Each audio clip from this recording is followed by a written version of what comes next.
में हम data types के बारे में पढ़ेंगे और डेटा टाइप्स को प्रिंट कराने के लिए जो फॉर्मेट स्पेसिफायर्स यूज होते हैं वो समझेंगे। सबसे पहले हम समझते हैं सबसे सिंपलेस्ट डेटा टाइप इंट। ये इंट इंटीजर्स के लिए है। जो नंबर्स होते हैं हमारे -1, -2, -3, 0, 1, 2, 3, 4, 5, 10, 20, 1000 उनके लिए इंट लिखते हैं। तो वेरिएबल का नाम रखा x और इसको वैल्यू असाइन की, क्योंकि हमने x जो डिफाइन किया है ये वेरिएबल है और ये वेरिएबल इंट टाइप का है। इंट टाइप का है मतलब इसमें हम नंबर्स रख सकते हैं, वो भी सिर्फ ऐसे नंबर्स जिसमें डेसिमल नहीं आता हो। तो हम इसमें नंबर्स स्टोर करते हैं 4। तो हमने लिखा integer x is equal to 4। अब हम इस x की वैल्यू को प्रिंट कराना चाहते हैं। वैल्यू हमने एकदम क्लियर उसमें 4 डिफाइन कर दी है, लेकिन हम इस वैल्यू को प्रिंट कराना चाहते हैं। तो प्रिंट की कमांड है printf। अब printf में जब पिछली बार तक हम प्रिंट कराए थे स्ट्रिंग, तो हम डबल कोट्स में यहाँ पे हेलो लिख लेते थे। अब हमको x प्रिंट कराना है। x प्रिंट कराना है तो अगर मैं सिर्फ x लिख दूँ कि मुझे x प्रिंट कर दो और उसको रन करने की कोशिश करता हूँ, तो यहाँ पे एरर आ रही है सेगमेंट फॉल्ट। मुझे यहाँ पे x को प्रिंट कराने के लिए एक फॉर्मेट स्पेसिफायर बताना पड़ेगा, %d। ये जो %d लिखा हुआ है ये फॉर्मेट स्पेसिफायर है। हम printf को ये बता रहे हैं कि हम एक इंटीजर प्रिंट करने वाले हैं और उस इंटीजर का नाम है x की वैल्यू 4 है। 4 अब 4 प्रिंट हो सकता है। अब इसे रन करेंगे, आउटपुट में 4 आ गया। मतलब एकदम क्लियर है। किसी भी वेरिएबल को प्रिंट कराना है स्ट्रिंग के अलावा, तो हमें उस वेरिएबल का फॉर्मेट स्पेसिफायर बताना पड़ता है कि इस फॉर्मेट का हमारा नंबर है। इंटीजर का फॉर्मेट स्पेसिफायर %d होता है, तो हमने %d लिखा और उसके बाद x को प्रिंट करा दिया। ये सबसे सिंपलेस्ट डेटा टाइप है। अगर मैं इस 4 में 4.4 लिख दूँ, मतलब मैंने डेसिमल नंबर डाल दिया। अब x तो इंटीजर टाइप का था, हमने वैल्यू असाइन कर दी उसमें 4.4, मतलब डेसिमल नंबर डाल दिया। अब हम फॉर्मेट स्पेसिफायर %d डिफाइन करके x को प्रिंट करा रहे हैं। उसके बाद भी 4 आया, मतलब उसने 0.4 को स्किप कर दिया। ये नंबर उसने एक्सेप्ट ही नहीं किया।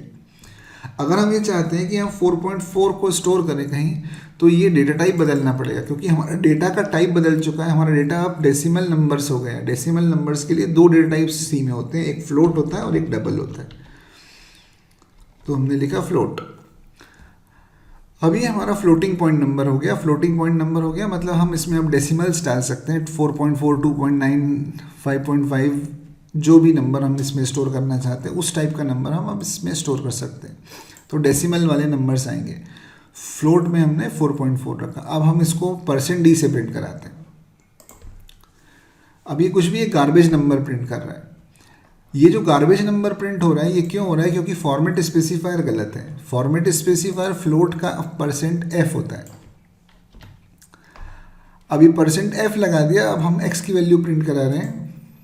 ये 4.4000 फ्लोटिंग पॉइंट नंबर प्रिंट हो गया। इसका मतलब ये हो गया कि जब भी हम किसी वेरिएबल को प्रिंट कराते हैं, तब उसको प्रिंट कराते समय एक फॉर्मेट स्पेसिफायर बताना ज़रूरी होता है।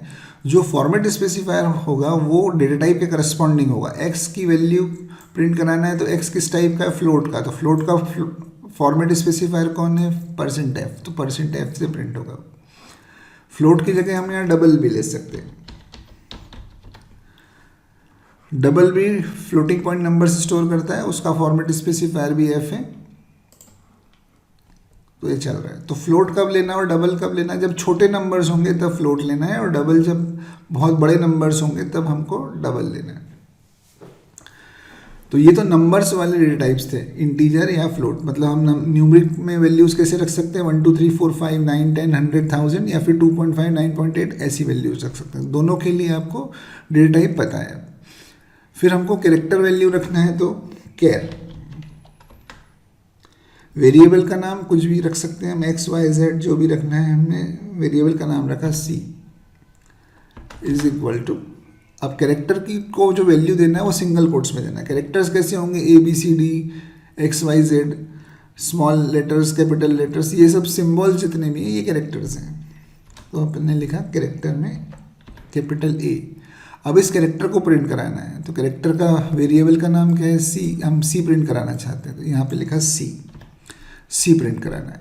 अब कैरेक्टर का फॉर्मेट स्पेसिफायर की जगह मैंने यहाँ पे %f मतलब फ्लोट का फॉर्मेट स्पेसिफायर लिखा हुआ है। इसको रन करते हैं तो हमको जो डिज़ायर्ड रिजल्ट चाहिए था कि कैरेक्टर की वैल्यू a प्रिंट हो जाए, वो प्रिंट नहीं हुई क्योंकि फॉर्मेट स्पेसिफायर गलत है।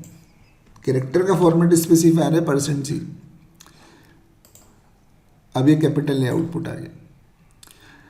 ये जो वेरिएबल का नाम है ये कुछ भी हो सकता है, कितना बड़ा भी हो सकता है। कैरेक्टर इस वेरिएबल का नाम ABCD रख सकते हैं अपन, XYZ रख सकते हैं, वेरिएबल का नाम कुछ भी रख सकते हैं। तो वेरिएबल का नाम है XYZ, तो प्रिंट क्या कराना है, XYZ।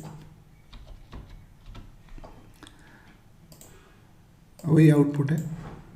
वेरिएबल के नाम में नंबर नहीं आ सकता। यहाँ पे मैंने लिख दिया 1XYZ, ऐसा कैरेक्टर, ऐसा मैंने वेरिएबल का नाम रख लिया, ये एरर आ गई है। एरर को अगर अपन पढ़ेंगे तो इनवैलिड बोल रहा है वो, क्या इनवैलिड, और उसने यहाँ पे मार्क लगा के बताया ये 1 इनवैलिड है, तो इस 1 को यहाँ से हटाते हैं और हम लिखते हैं XYZ1।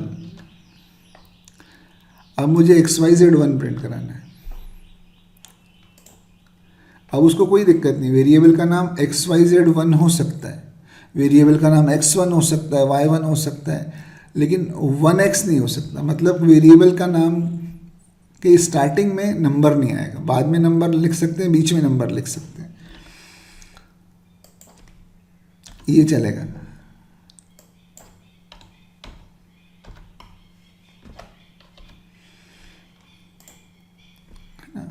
तो हम ये समझ गए कि वेरिएबल के नेमिंग कन्वेंशंस क्या है। वेरिएबल का नाम स्टार्टिंग में अंडरस्कोर्स भी लगा सकते हैं, अंडरस्कोर्स XYZ, तो प्रिंट भी वही करना है। तो वेरिएबल का नाम कितना भी बड़ा हो सकता है। वेरिएबल के नाम में नंबर से स्टार्टिंग नहीं होगी, वेरिएबल का नाम में आप अंडरस्कोर से स्टार्ट कर सकते हो उसको, और जो स्टैंडर्ड सिंबल्स है प्लस माइनस मल्टीप्लाई डिवाइड, ये सब वेरिएबल के नाम में नहीं आएंगे। नंबर्स, कैरेक्टर्स, अंडरस्कोर्स ये हो सकता है, इनके कॉम्बिनेशन से कुछ भी बना सकते हैं, लेकिन नंबर से स्टार्ट नहीं करना है। तो ये जो बेसिक टाइप्स हैं वो सीखे हमने। अगर हम दो वेरिएबल डिक्लेयर करें, integer x is equal to 10 और एक और वेरिएबल डिक्लेयर करें, integer y is equal to 20। अब मुझे इन दोनों को प्रिंट कराना है, इन दोनों को प्रिंट कराना है, तो ये हमने लिखा %d। क्या प्रिंट कराना है, x प्रिंट कराना है। फिर y प्रिंट कराने के लिए एक और बार printf लिखेंगे और %d y प्रिंट कराएं। तो x की वैल्यू 10 है, y की 20, हम x को प्रिंट कराना चाहते हैं, y को प्रिंट कराना चाहते हैं। रन किया प्रोग्राम, 10 भी प्रिंट हुआ, 20 भी। इन दोनों के बीच में कुछ गैप नहीं आया। अगर हम चाहते हैं गैप आ जाए तो फॉर्मेट स्पेसिफायर पे हमने डिफाइन किया /n, मतलब लाइन चेंज कर दो। तो एक नंबर प्रिंट कराने के बाद लाइन चेंज कर दीजिए, तो नंबर प्रिंट कराने के बाद लाइन चेंज हो गई, तो अगली बार जब %d आया तो नेक्स्ट लाइन पे आएगा वो, और y प्रिंट हो गया। इन दोनों को एक ही लाइन में भी लिख सकते हैं हम, ज़रूरी नहीं 2 लाइन में लिखा हमने।